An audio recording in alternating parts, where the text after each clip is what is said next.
nomine Patris et Filii et Spiritus Sancti. Amen.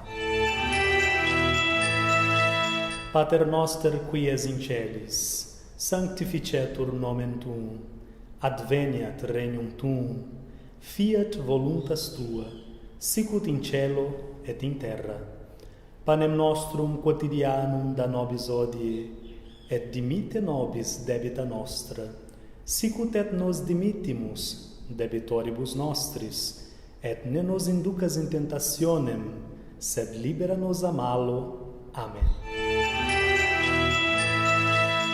Ave Maria, gratia plena, Dominus tecum, benedicta tu in mulieribus, et benedictus fructus ventris tui, Iesus. Sancta Maria, Mater Dei, ora pro nobis peccatoribus, nunc et in hora mortis nostre. Amen. Gloria Patri, et Filio, et Spiritui Sancto, sicut erat in principio, et nunc, et semper, et in saecula saeculorum. Amen.